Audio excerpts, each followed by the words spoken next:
这家最大的冤种就是男人。陆康咖啡有多占地儿，你知道吗？我说我喝奶咖，你手冲做的再好，酸味再明亮、再活泼，回甘再明显，对我来说都是中药汤。喝药了大郎。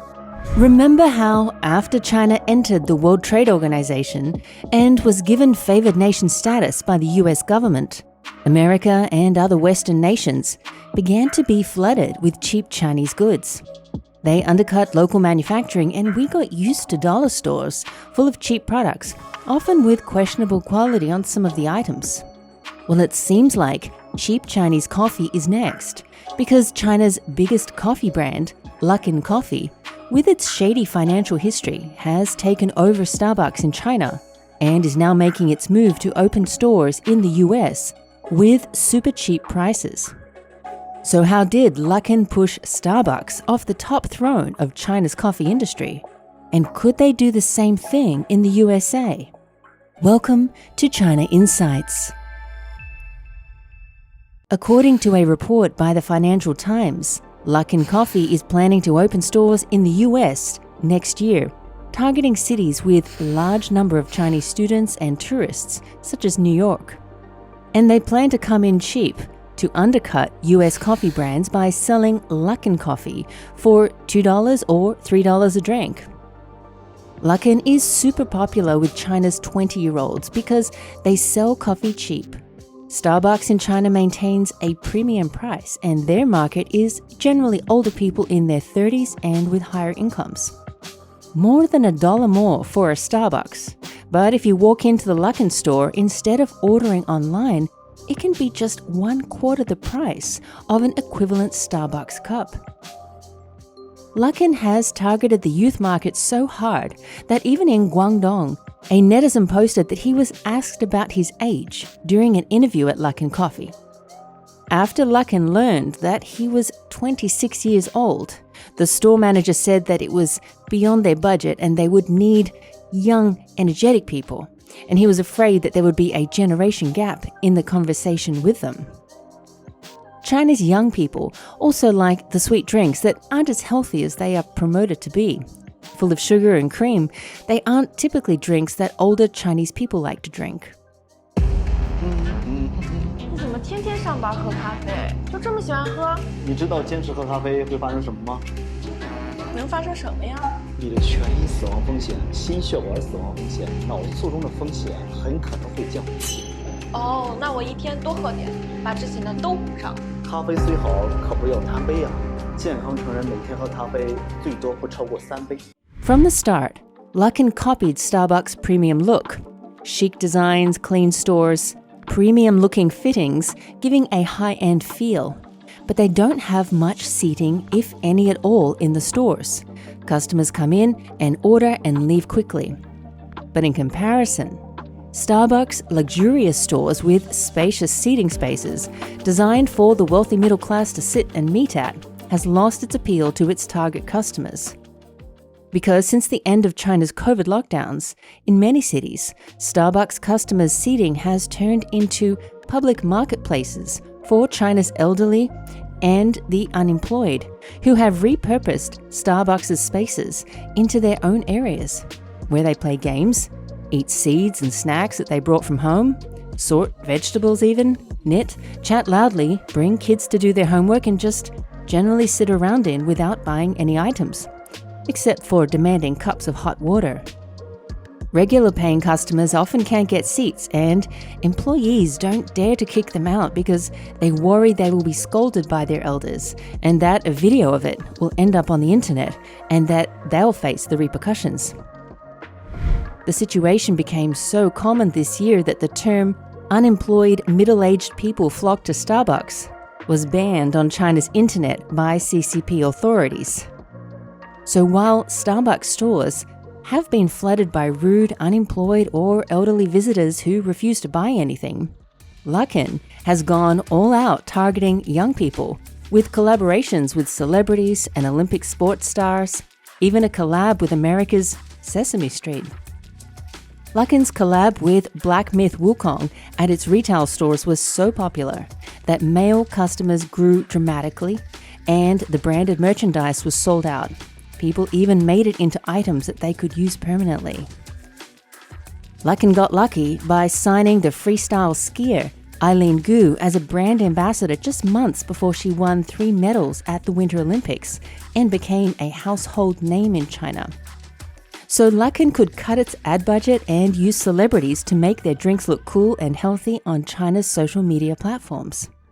Luckin also got creative with flavors that the younger market likes and making them work, not just for Chinese tastes, but for regional Chinese tastes as well.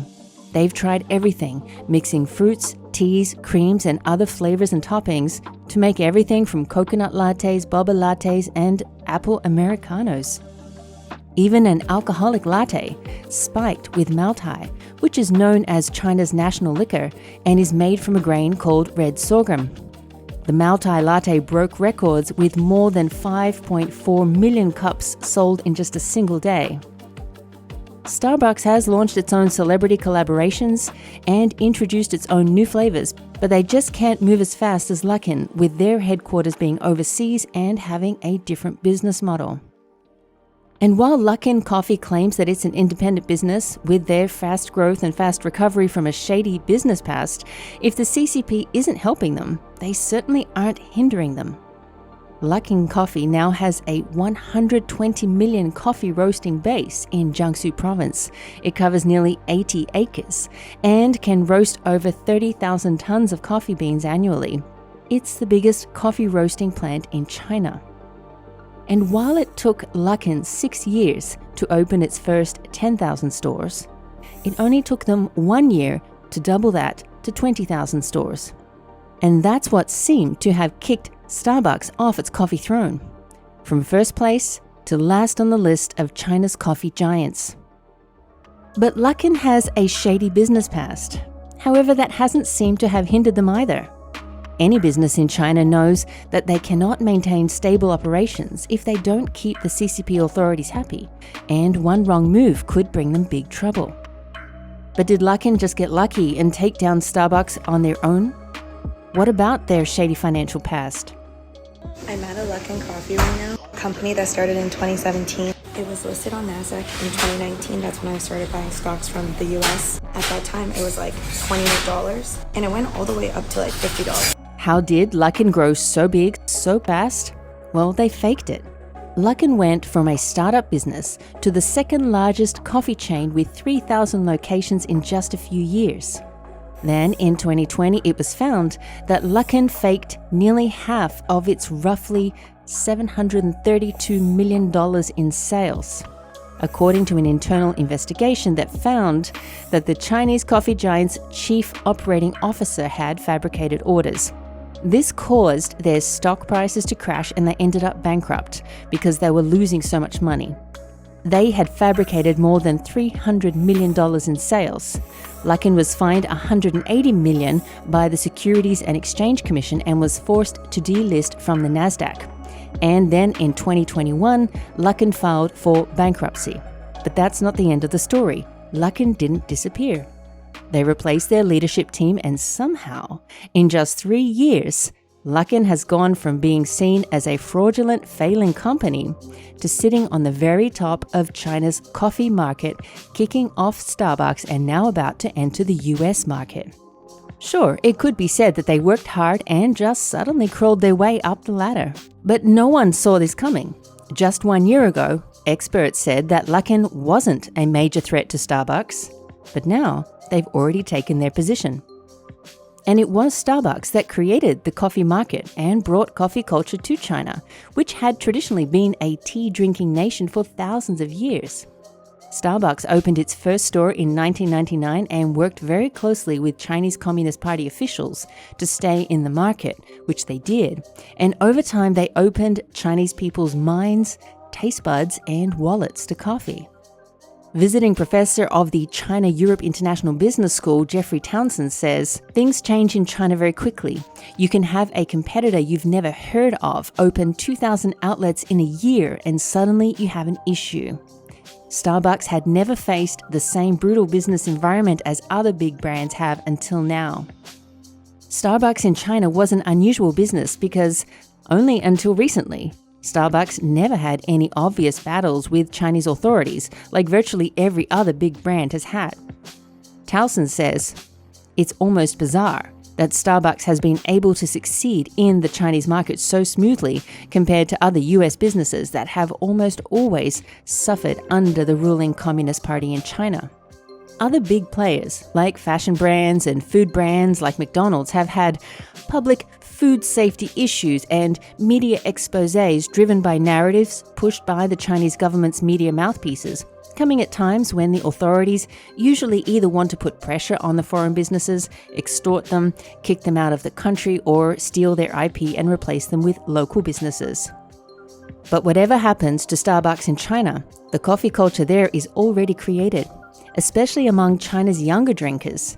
They have really tuned into coffee culture and made it their own, with new mixes and blends that could really only ever come from China. Even chicken in coffee. 前我发视频，然后有人在底下评论说让我教一下怎么不把这个牛奶剪开，然后把这咖啡液倒在这个里边。这是我跟白老师学的。有一天早上我看着他这么整，给我震惊坏了。就先把它捅开，然后喝一口，要不太满了。然后把这个打开，然后把这管抽出来点，然后往下撅。然后把这管插这个里边，然后挤一下，把里边的奶挤到这里边，然后松手，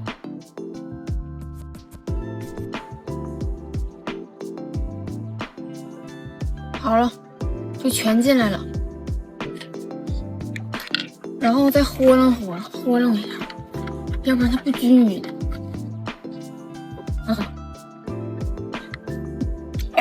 浓了，没和拢匀，再和拢。这个正好，这个什么原理？这什么原理啊？我不知道。我是高中的时候可能知道，但是我现在我是大学生，我不懂。反正知道怎么整就行，原理说不好。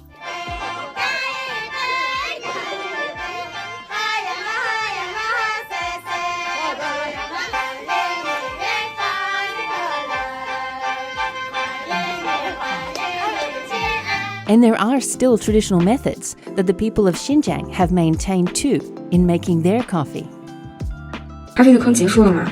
没有，他开始研究烘豆了，生豆、铁锅，